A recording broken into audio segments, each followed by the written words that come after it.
In the shadowed wilderness of northern Pennsylvania, far from any marked road or honest town, 3 women maintained what appeared to be a holy refuge for more than 3 decades. Over 600 women passed through its gates. Fewer than half ever returned home. Those who did were not themselves anymore. They came back emptied, dulled, or reshaped into something their families barely recognized. The Pennsylvania State Archives preserve a testimony from one survivor, so shocking that officials sealed it away for more than 100 years. Tonight, we open the silence and tell the story of what happened behind the stone walls of the sanctuary of Hollow Pines.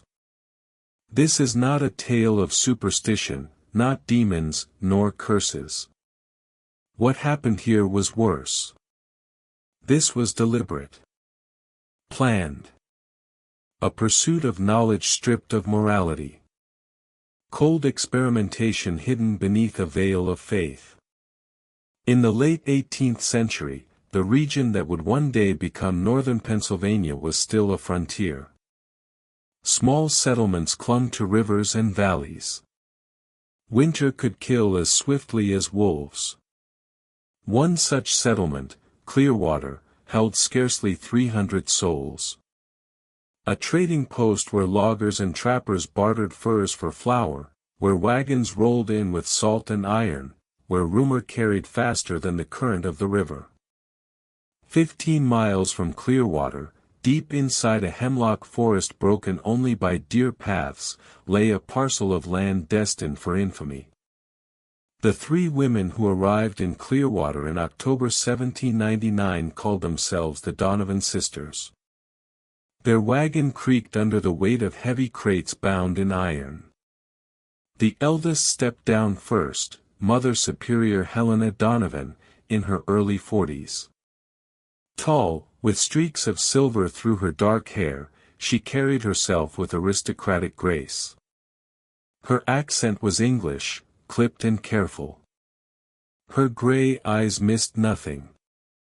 Behind her came Sister Miriam Donovan, 30, thin as a rail, with pale skin stretched tight across her long bones. She moved with eerie precision, her hands unusually steady. She rarely spoke, and when she did, her Scottish lilt carried a chill that set even seasoned hunters on edge. Last came novice Ruth Donovan, barely past 21. Strikingly beautiful, with black hair and dark eyes, she seemed carved of porcelain. Yet her gaze unsettled mothers, who clutched their children closer when she passed. Her smile was empty, her stare clinical, as though she were studying specimens. They claimed to be Anglican nuns fleeing persecution in England. They carried letters, impeccably forged, bearing the seals of bishops. They spoke eloquently of faith and charity. The settlers, eager for refinement and reassurance, welcomed them. And when the Donovans produced gold coins, more than anyone in Clearwater had ever seen, their welcome turned to admiration. With that wealth, they purchased nearly 200 acres of forest from a widowed farmer at triple its value. Within weeks, they hired every carpenter and mason within 50 miles. The building that rose from the clearing over the next 8 months was unlike any church, convent, or retreat the laborers had ever seen. 3 stories of stone quarried from the nearby cliffs. Windows small, narrow, and set high, impossible to see through from outside. Walls thick enough to muffle cries. The foundation required massive excavation, deeper than anyone thought necessary for storage. Workers whispered, "This isn't a house of God, it's a fortress." Mother Helena smiled serenely when asked about the peculiar design. True penitence requires solitude. Solitude requires walls strong enough to keep distraction away. Some nodded, reassured. Others whispered doubts. But gold silenced them all. Inside, The sisters demanded odd features: reinforced doors with iron locks, drains capable of carrying away gallons of fluid, ventilation shafts that resembled those of a hospital rather than a convent. When Masons questioned these strange requirements, Helena explained with authority that such things were standard in English houses of prayer. None dared argue further. Once the sanctuary stood complete, the Donovans moved swiftly to entangle themselves with the community. They donated to widows, attended Sunday worship, and offered hospitality to visiting clergy. Their refinement, their education, their gold, it all cast them in a light of virtue. The circuit physician, Dr. Elias Turner, soon became their strongest supporter. In his 50s, known for progressive ideas, he was astonished by the sisters' knowledge of nervous disorders in women. In his private journal he wrote, "The Donovan sisters speak of the female mind with an understanding decades beyond my colleagues. They describe methods for healing melancholy and hysteria at their root, rather than merely dulling symptoms. Their learning is remarkable, perhaps dangerous in the wrong hands, but brilliant nonetheless." What Turner did not record publicly was the bargain he struck, in exchange for referring troubled women to the sanctuary, and for providing medical supplies through his contacts, he would receive money and detailed case notes. For a frontier doctor hungry for recognition, it was irresistible. Within a year, whispers of miraculous cures spread. Families desperate to discipline unruly daughters or silence outspoken wives paid dearly. $20 silver for a month's treatment. $50 for 3 months. $100 for a full reformation. For husbands ashamed of wives who questioned authority, for fathers scandalized by daughters who refused arranged marriages, the cost was a small price for obedience. Soon, women from as far as Boston and New York were sent to the sanctuary of Hollow Pines. The first true warning came on a bitter February night in 1804. A young trapper named Samuel Coates had been tracking a wounded buck through snowdrifts when strange sounds reached his ears. Not the cry of wolves nor the groan of trees under ice, but screams, raw, human, and terrible. He followed the echoes through the forest until the stone bulk of the sanctuary loomed against the starless sky. Its windows were dark, yet from the half-buried basement slits, a faint orange glow seeped. The closer Samuel crept, the more distinct the sounds became: clattering metal, whispered urgency, and the rasp of a saw. Through a frost-rimmed pane, he glimpsed a sight that seared itself into memory. A woman lay strapped to a heavy wooden table, her head held fast by a cruel iron device. Sister Miriam bent over her, guiding a long steel probe into the woman's skull. Her scalp had been shaved, marked with black lines. The patient's eyes rolled wide with terror as she screamed and screamed. Mother Helena stood beside, calmly writing in a ledger, while Ruth passed instruments with chilling precision. Samuel staggered back into the snow, choking down bile. He ran through the night, blind with panic, until the black trees gave way to dawn. By morning, Samuel burst into his father's cabin, raving of torture and brain surgery. His father, a practical blacksmith, tried to calm him. "You were hunting in a blizzard, boy. Alone. Tired. The mind conjures horrors when it is weak." But Samuel's description was too detailed, too exact to dismiss as dream. Reluctantly, his father brought the matter to Deacon Albright, the most respected man in Clearwater. Albright listened gravely, but counseled caution. "The Donovans are women of God. To accuse them would tear this community apart. We must tread carefully. He agreed to visit the sanctuary under the pretense of planning a charity drive. Mother Helena welcomed him warmly into a stark parlor. When Albright mentioned Hunter's hearing strange cries, she smiled with sympathy. Some of our penitents are tormented by demons. When we pray to cast them out, their wailing can sound dreadful. But it is only sin leaving the body. Her words, delivered with calm theology, reassured him.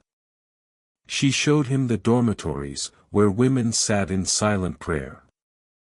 Their faces were calm, but too calm, eyes unfocused, movements mechanical, as if puppets moved by unseen strings. When Albright asked to see the basement, Helena demurred. It is not proper for a man to intrude on such intimate struggles of the soul. He left reassured, or so he told himself. Yet something troubled him. The smell that lingered in his clothes was not incense or medicine. It was the smell of blood. The weeks after Deacon Albright's visit brought new whispers to Clearwater. Women returned from the sanctuary, but not as they had been. Families celebrated at first, relieved to see rebellious daughters silenced or grief-stricken widows suddenly cheerful. But within days, celebration gave way to unease. One such case was Mary Farnsworth, 19 years old, once known for her wit and fiery independence. She had refused 3 suitors, mortifying her family. After 6 months at Hollow Pines, she returned a different person. She answered questions only when spoken to. She accepted the first proposal made to her without expression, neither joy nor reluctance. Her mother soon discovered scars hidden beneath Mary's hair.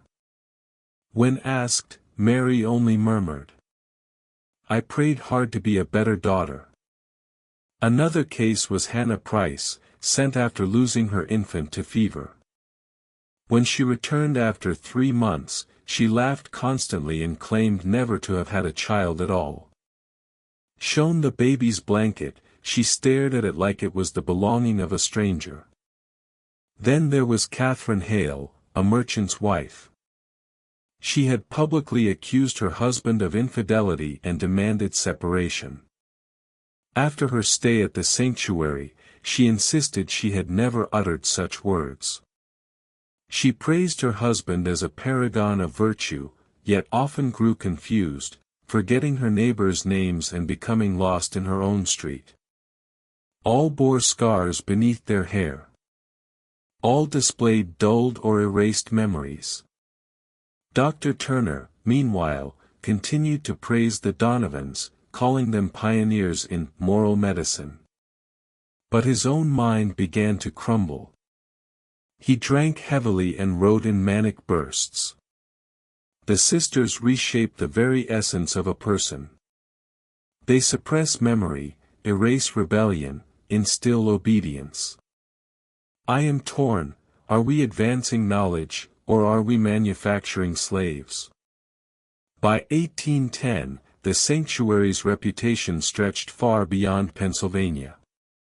Wealthy families in New York, Philadelphia, even Charleston sent daughters northward. They paid sums unimaginable for the promise of correction. Packages came and went, heavy with surgical instruments, foreign texts, and chemicals. Postal clerks, bribed to silence, recognized addresses to Edinburgh, Vienna, Berlin. In return, the Donovans received payments and requests, detailed case studies, preserved specimens. Inside the stone walls, the basement grew into a labyrinth of horror. Operating tables with restraints. Cabinets of instruments gleaming under lamplight. Shelves lined with jars of human tissue, each labeled with names, dates, and notes. Sister Miriam perfected her art of targeted cranial intervention. She mapped the skull with obsessive detail, noting regions to alter for obedience, memory, or temperament. Novice Ruth designed psychological reinforcements, sleep deprivation, sensory manipulation, cycles of reward and punishment. Mother Helena cultivated correspondence, presenting herself as a woman of faith pioneering cures for the female mind. By 1815, more than 400 women had been processed. The sisters called success reformation. Deaths were recorded as failures. The bodies of the failed were preserved for study. Still, families kept sending their daughters.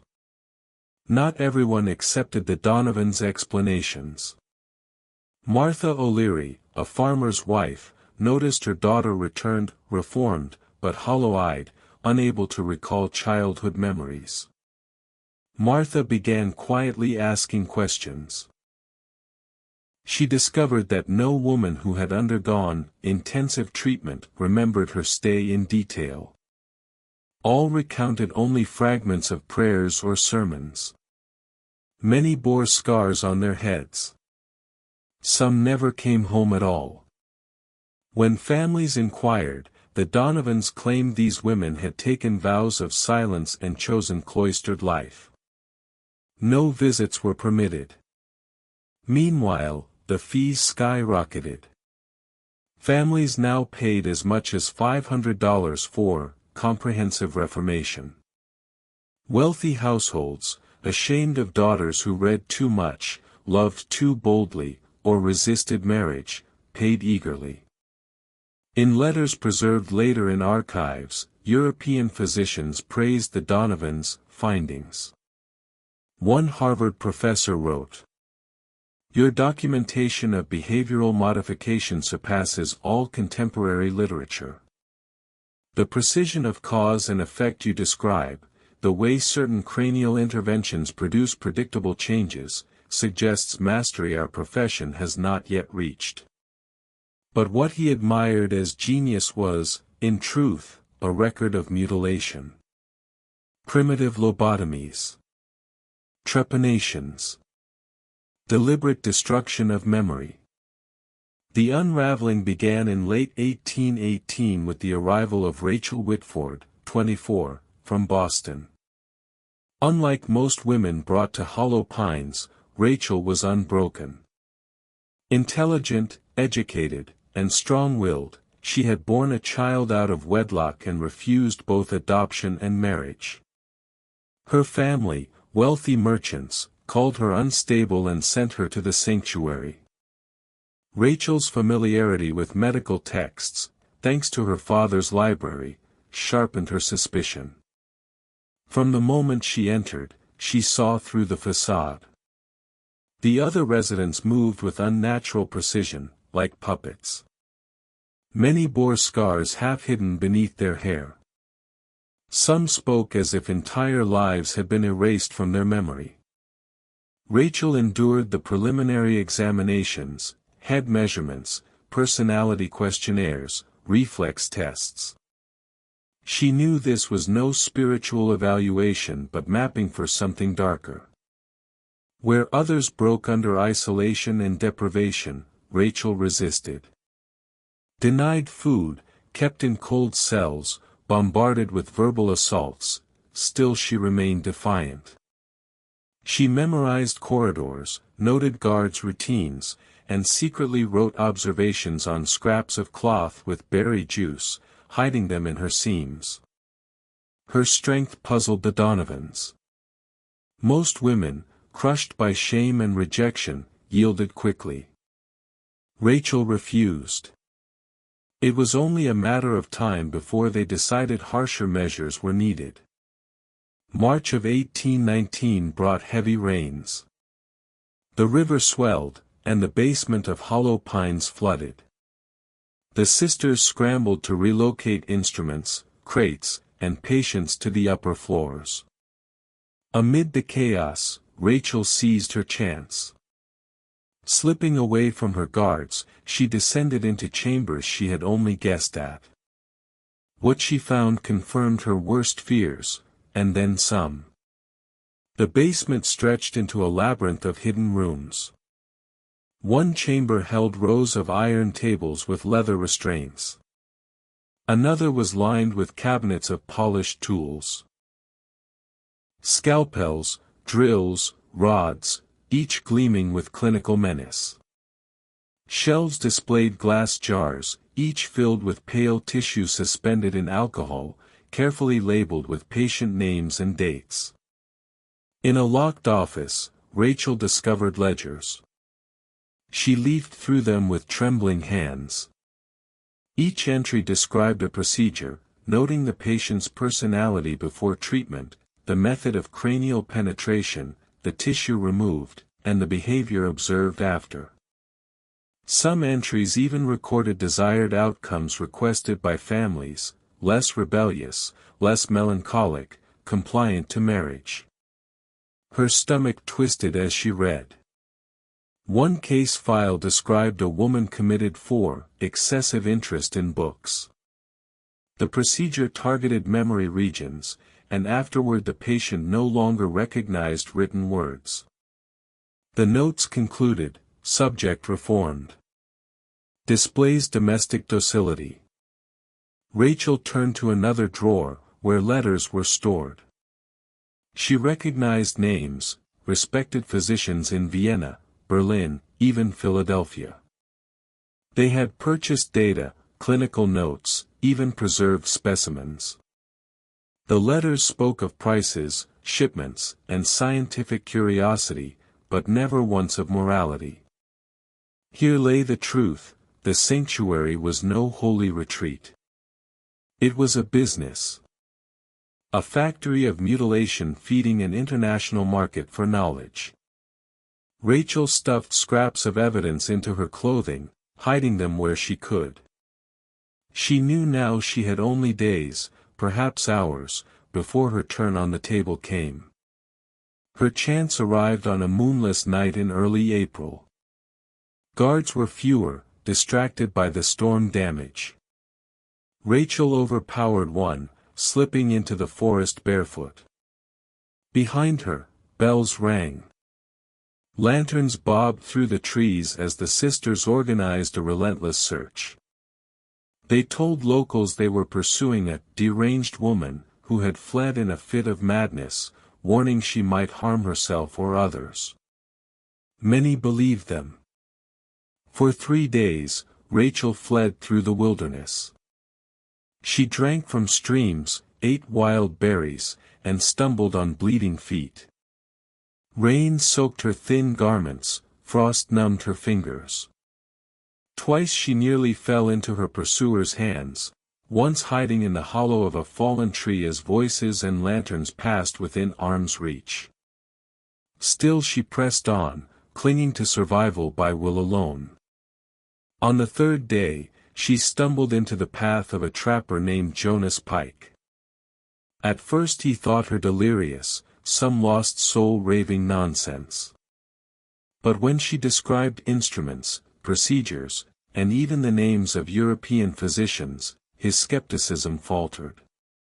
Her scars, her injuries, and her desperate eyes convinced him. Jonas gave her food, shelter, and, most importantly, guided her toward Clearwater and the sheriff's office. On April 18, 1819, Rachel Whitford appeared before Sheriff Abram Carver in Clearwater. Exhausted, frostbitten, her feet torn and bleeding, she poured out her story. At first, Carver dismissed her as mad. He had heard similar tales years before, from young Samuel Coates, and had chosen not to believe them.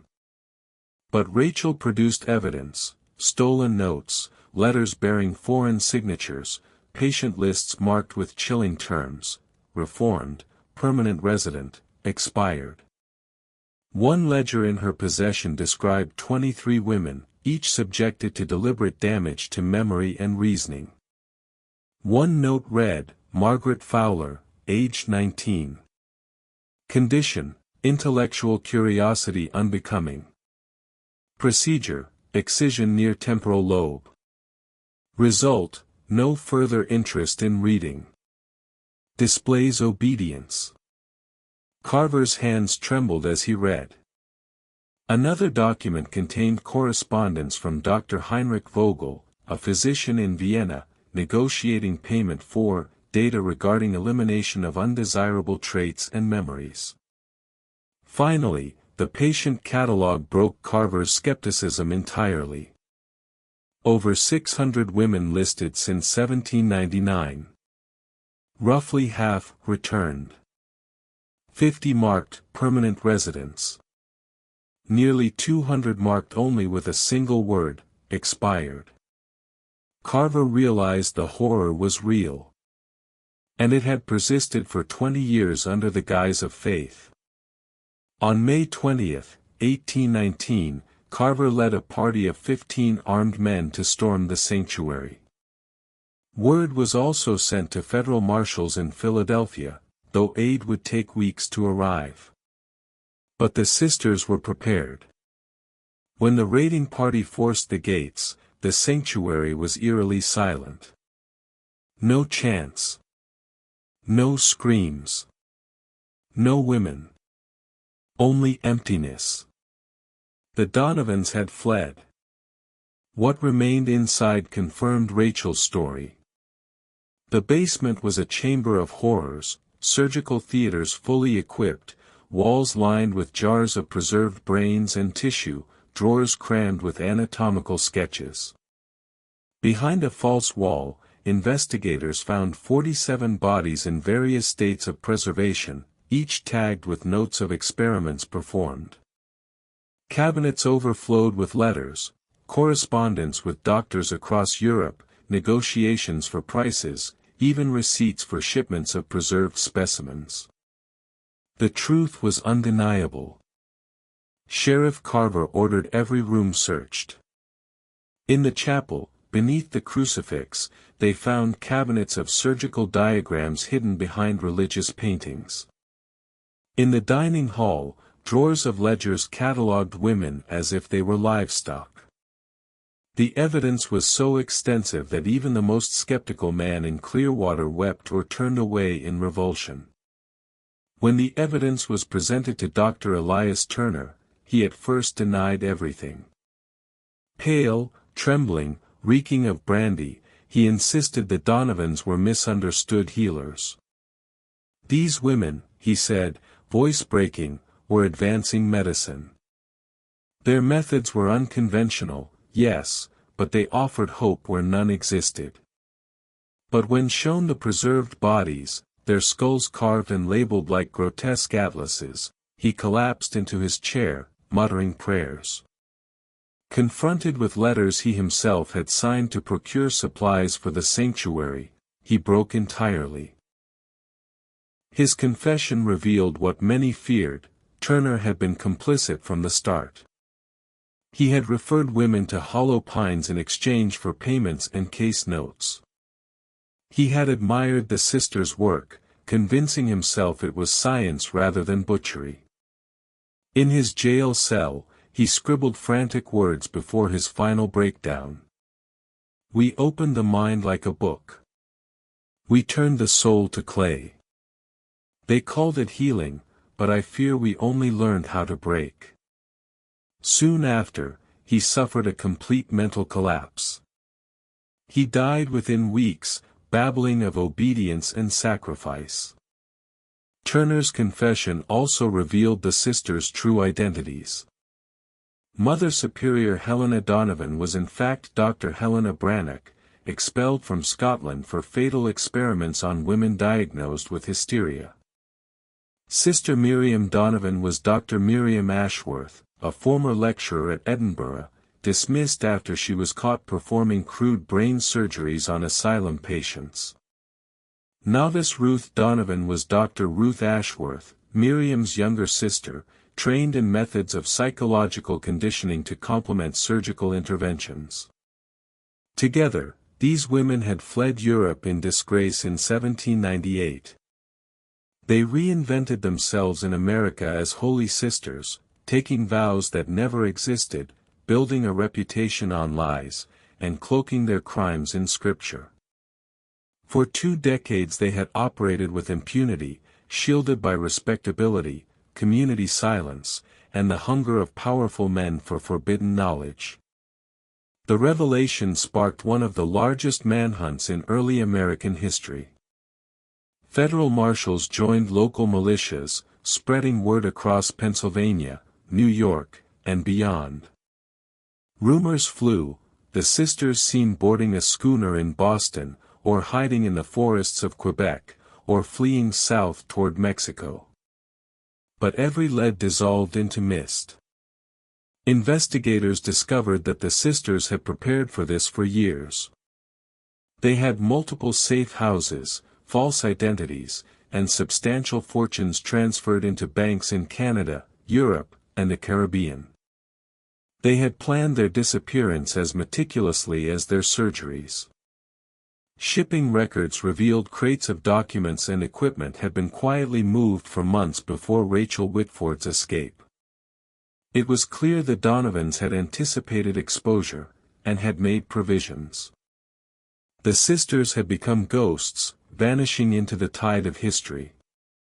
For the families of the victims, the revelations brought not relief but shame. To admit their daughters and wives had been mutilated was to invite scandal. To acknowledge that they themselves had delivered these women into the sisters' hands was worse. Most families chose silence. They buried the truth with their grief, preferring quiet disgrace over public humiliation.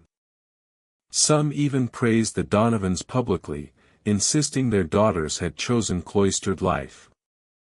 Others claimed their wives had recovered perfectly. This conspiracy of silence proved almost as effective as the sisters' deception. The official investigation was closed after 6 months, and the most damning evidence was sealed in government archives.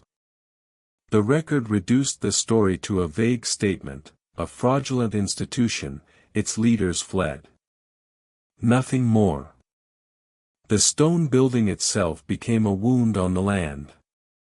Few dared approach it after the raid, its dark windows watching like eyes. Travelers swore they heard echoes, whispers, cries, metallic clinks, long after the place was deserted. In the winter of 1820, locals gathered with torches. They set fire to the structure, determined to erase it from memory. Flames rose against the snowbound sky, and the roof collapsed in sparks. The sanctuary of hollow pines was no more. But the ashes concealed a darker truth: the knowledge the sisters had amassed was not destroyed. Their meticulous notes and sketches had already been copied, sold, and circulated. European universities had absorbed their findings into lectures and medical texts. Even American institutions quietly integrated fragments of their methods into research on the brain and the treatment of nervous disorders. The sisters' victims were gone, but their shadow lingered in the very foundations of modern science. For Rachel Whitford, survival did not mean peace.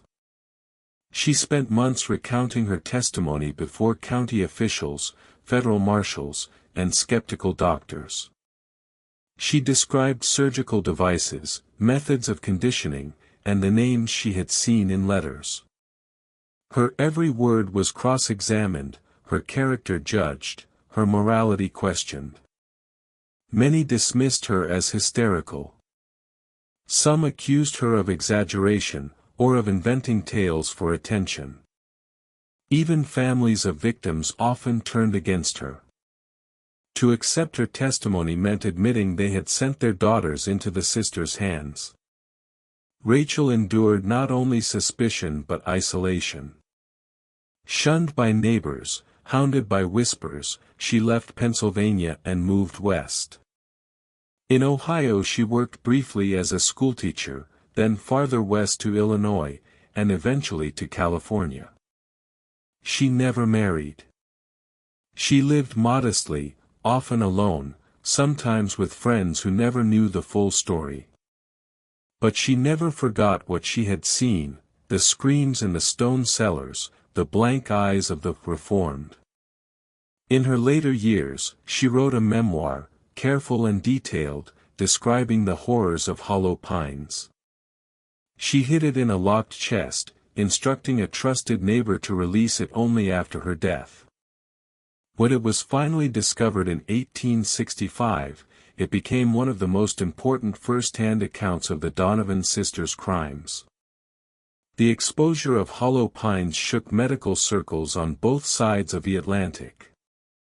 Officially, European universities denied all connection. Yet correspondence preserved in archives proved otherwise. Physicians in Vienna, Edinburgh, and Berlin had purchased the sisters' notes, praising the clarity of their documentation and the precision of their experiments. Some even attempted to replicate the procedures. In Paris, Dr. Étienne Louvier performed crude cranial operations on asylum inmates, citing pioneering American methods. In Berlin, surgeons debated whether obedience could be induced surgically, though few admitted the source of their inspiration. Though the Donovans were denounced publicly, their data slipped quietly into the bloodstream of medical literature. Terms they coined, reformation by excision, obedience centers, erasure of melancholia, echoed in later works, often stripped of their sinister origins. Thus, the very knowledge born of atrocity became fuel for legitimate progress. Even as Rachel rebuilt her life, rumors of the sisters persisted. One tale placed them in Quebec, disguised as widows running a boarding house. Another in Havana, offering secret treatments to wealthy planters' daughters. A more chilling rumor described 3 women in Buenos Aires in the 1830s, running a clinic that promised to cure hysteria with remarkable efficiency. None of these sightings were ever confirmed. Yet patterns emerged, women disappearing, families silenced, whispers of strange surgeries. Each time, the trail grew cold. Whether the sisters continued their work in secret or were eventually silenced by their own accomplices, no one knows. Their names never appeared in public records again. What of the women themselves? Roughly 200 never came home. Their names appear in ledgers but nowhere else. They were likely dissected, preserved, or discarded when deemed failures. Their families were told they had joined cloistered life or died of illness. Another 200 returned but broken.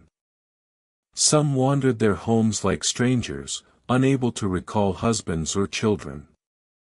Others became docile shadows, praised by families for their obedience but incapable of independent thought. The remaining survivors carried visible scars, both physical and mental. A few regained fragments of memory, enough to realize what had been taken from them. Most simply faded into obscurity, their suffering erased by silence. Only Rachel dared to speak fully. By the 1830s, Hollow Pines was remembered only in whispers. The stone ruins lay blackened and overgrown, the land avoided as cursed. Government archives sealed away the most damning documents. Families forbade discussion. Universities quietly integrated fragments of the sisters' research into broader studies of neurology, stripping away their names but keeping their data. Thus the Donovan sisters achieved a kind of immortality, not as wanted criminals, but as invisible architects of knowledge. Their crimes became invisible foundations upon which future discoveries would be built. The world moved on, unwilling to look back. The story of Hollow Pines might have ended in ashes, but knowledge has a way of surviving its creators. By the mid-19th century, medicine in Europe and America was undergoing transformation. Theories of the mind and brain were shifting from superstition to anatomy. Surgeons debated whether mental illness was rooted in physical structures. Philosophers argued over free will and determinism. In this fertile ground, fragments of the Donovan's notes appeared. Not openly, never openly, but cited anonymously, translated into German or French, slipped into footnotes of obscure journals. Students learned that removal of cortical matter may suppress rebellion, without knowing it came from a woman mutilated in Pennsylvania. Physicians repeated that intervention near the temporal bone may erase memory of grief, never suspecting the phrase had been born in the bloodied cellars of Hollow Pines. Thus the sisters' legacy endured, knowledge unmoored from morality, feeding progress without acknowledgement of its price. Not all scholars accepted this inheritance blindly. In 1837, Dr. Jonathan Keene of Boston delivered a fiery lecture condemning what he called the silent science. He had examined survivors of Hollow Pines, women left vacant and broken, and recognized in their symptoms the very procedures his European colleagues praised. He thundered. What use is knowledge purchased with human souls? What progress is it, to make the mind obedient by carving it away? Science without conscience is but a slaughterhouse. Keene was mocked by some, ignored by many. But his words seeded doubt. Quietly, a movement grew among physicians who insisted that ethics must govern discovery. Yet even as these debates unfolded, the practical benefits of the sisters' findings proved too tempting to abandon. Surgeons continued experimenting. Asylums whispered of calming operations. The shadow of Hollow Pines lingered over every theater where scalpel met skull. Meanwhile, reports of the sisters themselves resurfaced.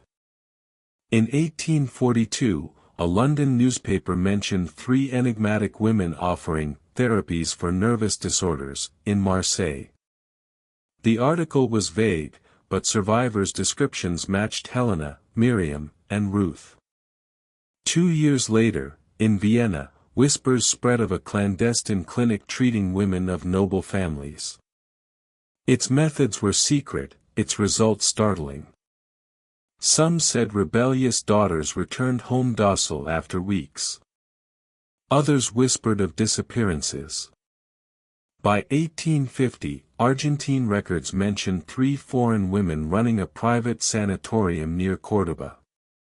Locals remembered them as aloof, wealthy, and speaking English among themselves. When officials inquired too closely, the women vanished again. Each rumor ended in silence. Each sighting was swallowed by the tide of time. While the sisters may have roamed free, Rachel Whitford's testimony continued to haunt the few who had listened. Her memoir, discovered after her death, described not only the physical horrors but the psychological cruelty, weeks of starvation, sensory assault, and whispered lies meant to erode the will. She wrote, "They sought not merely to wound the flesh, but to break the spirit until it begged to be rewritten." Her words circulated among reformers and abolitionists, who saw in them a metaphor for all institutions that sought to erase individuality, slavery, prisons, even oppressive marriages. In this way, Rachel's suffering gained a second life, not only as evidence of horror, but as inspiration for resistance. By the middle of the century, the ruins of Hollow Pines were nearly swallowed by the forest. Vines coiled around blackened stones. Roots pushed through the cellars where jars once stood. Hunters gave the place wide berth, calling it cursed ground. Some swore they heard whispers when the wind cut through broken windows. Others claimed to see pale figures wandering between the trees. Superstition cloaked the truth, making the ruins a legend of ghosts rather than a monument to human cruelty. Perhaps that was easier for the living. To blame spirits was simpler than admitting that ordinary people, cloaked in faith, had built a house of science without mercy. By the 1860s, the name Sanctuary of Hollow Pines had nearly disappeared from public memory. New generations in Clearwater grew up unaware of the horror that once stained their soil. The ruins were overgrown, the story buried in silence. Families that had sent daughters there rarely spoke of it. In family Bibles, names were crossed out or marked simply with deceased. Gravestones bore false dates. Shame proved a stronger silencer than justice. The government, eager to avoid scandal, sealed its records. The most damning ledgers, specimens, and letters were locked away in Washington archives, labeled only with vague notations like Case of Fraudulent Convent, 1819. Access was denied to all but a few scholars, who rarely spoke of what they found. Thus, in less than half a century, Hollow Pines transformed from a living horror into a half-forgotten rumor. Yet even as the name faded, the influence endured. In the 1870s, psychology began to emerge as a scientific discipline.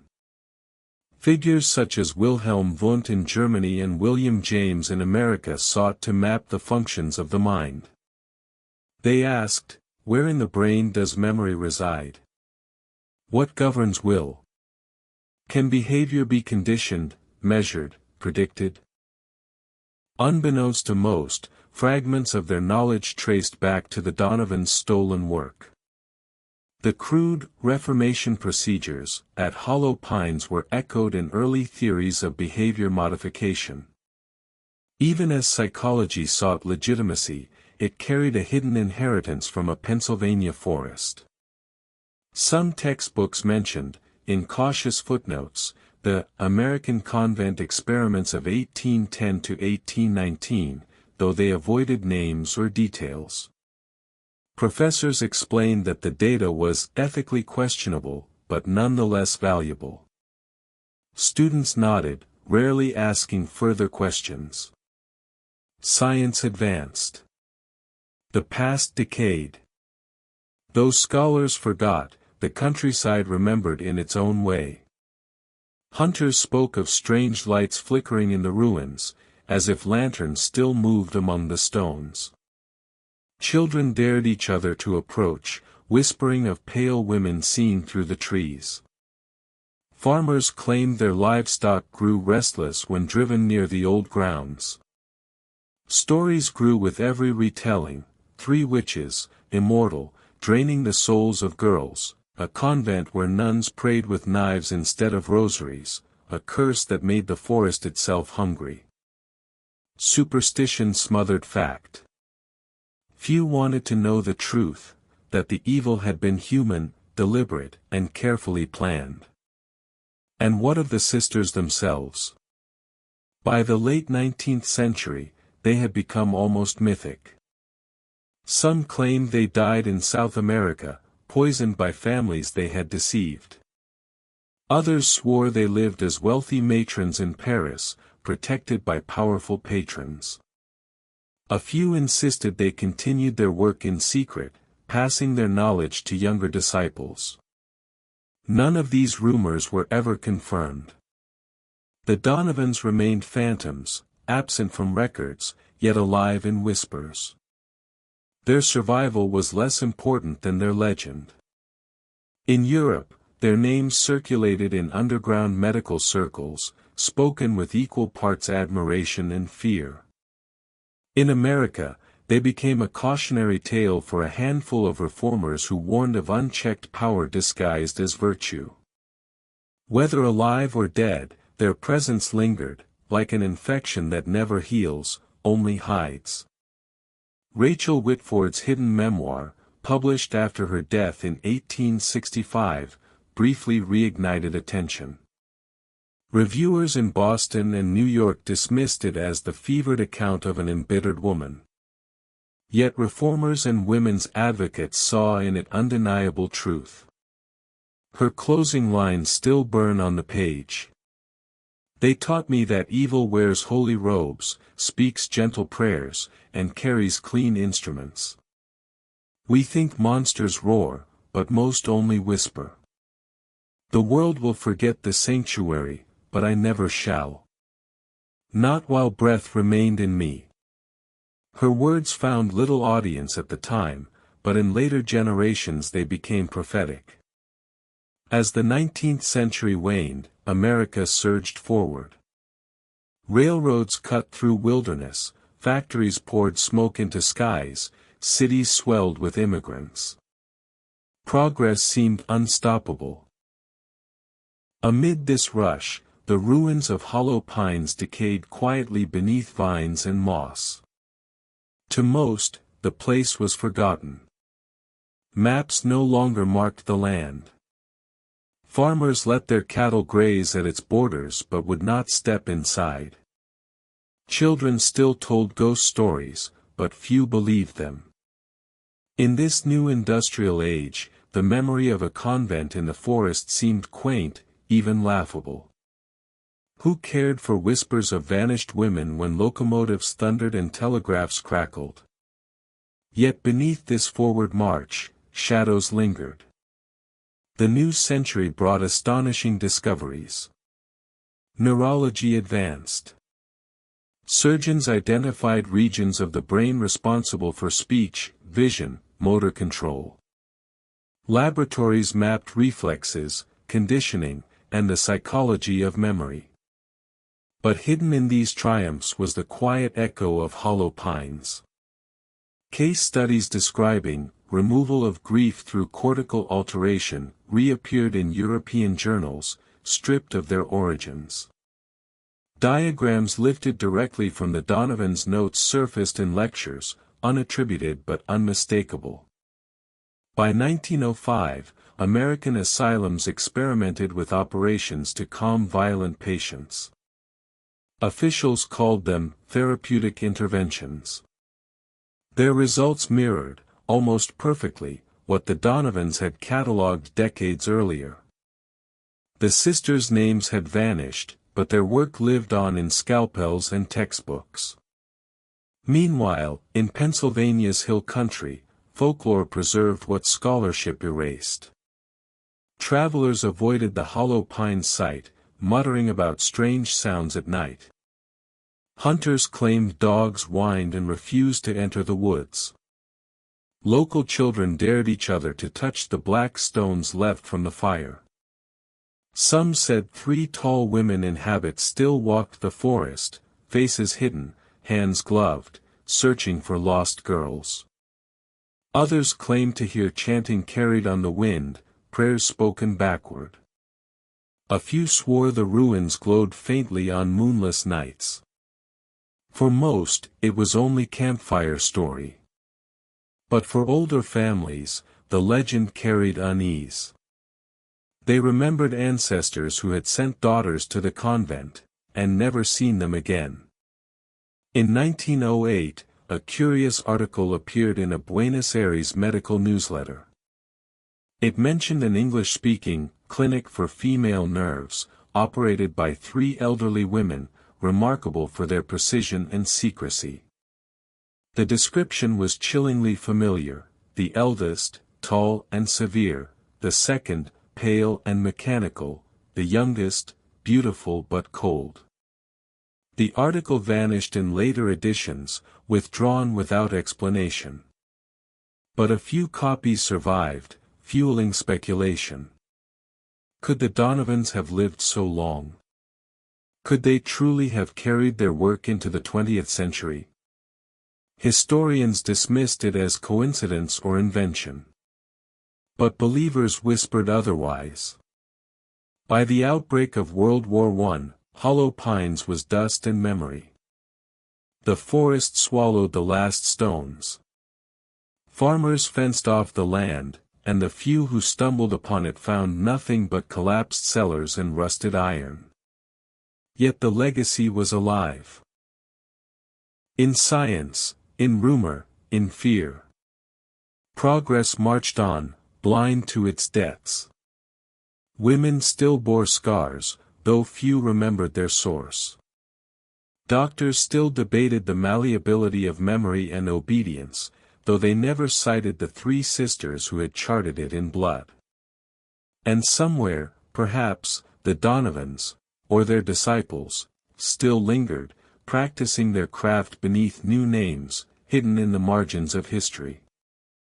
By the mid-20th century, Hollow Pines was nearly erased from cultural memory. The land had reverted fully to forest. Locals mentioned it only as the cursed clearing. But in 1947, a graduate student named Eleanor Marks, researching the history of women's institutions, stumbled across sealed boxes in a Washington archive. Inside were ledgers, diagrams, and preserved correspondence, the hidden remnants of the Donovan sisters' work. She was horrified. Here, in dry ink and brittle paper, lay proof of everything: 600 women catalogued, surgical diagrams labeled with cold precision, letters from respected European doctors negotiating prices. Marks attempted to publish her findings, but journals dismissed them as sensational. Too grotesque, too unbelievable. Only later, as medical ethics became a growing field, did scholars revisit her work and acknowledge the truth. By the late 20th century, psychology and neurology had advanced into legitimate sciences. Brain scans replaced crude probes, therapy replaced restraints. Yet when ethicists traced the lineage of ideas, memory manipulation, behavioral conditioning, they could not help but see shadows stretching back to Hollow Pines.